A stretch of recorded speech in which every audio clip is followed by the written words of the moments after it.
Hello, this is Father Michael Nasser coming to you from St. Nicholas Orthodox Church here in Grand Rapids, Michigan for this week's midweek reflection. And with 1 week to go, I'm reflecting on Christmas. Specifically, what do we learn from Jesus at Christmas? And then what do we apply to our lives? So what do we learn? Well, if we think of Jesus as the teacher and we think of it as the newborn child, we might be tempted to say, well, he's not teaching anything, right? He was just born. He can't speak. He can't think through and study and then explain. He is just a baby. And I think that is the greatest teaching of Christmas, is that Jesus becomes a little baby. We might even say a defenseless child, right? He's the Almighty God from all eternity, the Son of the Eternal Father, the Logos of God, sitting at the right hand of God the Father, with all the power and might of the Almighty. Now we see him as a defenseless child. So what's his teaching? Well, if you're looking for his words, it's silence or the cooing of a baby. But that doesn't mean there isn't teaching. And I think what Jesus is teaching us at his birth is the same thing he's going to teach us at his death. He's going to teach us that the greatest power in the world is not the almighty power of God. That is, of course, God's almighty power.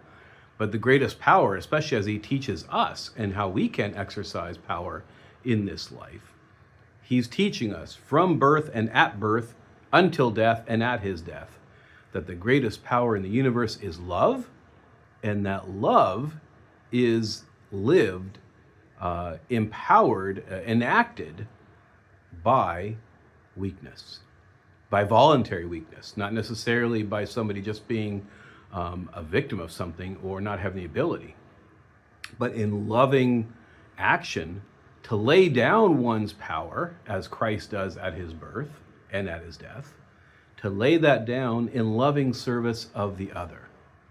Now, this is the absolute opposite of what the world is teaching us these days.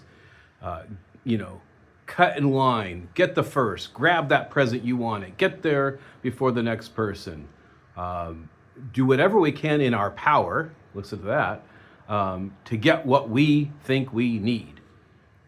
And yet the teaching of Jesus, that beautiful, silent, defenseless child in the manger, tells us that the greatest power is humble, sacrificial love. That's what he does. And then he says to us, because he's the teacher, go and do likewise. So in our world, where we're going to be tempted to power, to overpower other people, to outflank them, outthink them, outmaneuver them, all of this stuff where the world says, use your power, your intellectual power, your financial power, even your physical power, Jesus teaches us that's not the right way. His teaching is that the greatest power is in humble, sacrificial love for the other. So as we have this last week preparing for the coming of Christ, where we're going to see him come in the flesh, we already know what's going to happen, that we're going to celebrate. We're preparing to celebrate. In other words, let's spend this week preparing ourselves by saying, how in my life can I switch from engaging my power, intellectual, financial, and all the rest, to voluntarily, in faith in God, who will always be the one to save us, protect us, take care of us. How can I lovingly, sacrificially, in my humility and even in the weakness that I choose and embrace, love the other person? That could be another family member, it could be a neighbor, it could be the person in front of you at the store, at the checkout line, it could be the person in front of you in traffic, whoever it is, and it's actually probably all of them. How do we lovingly serve them? That's the teaching of the teacher.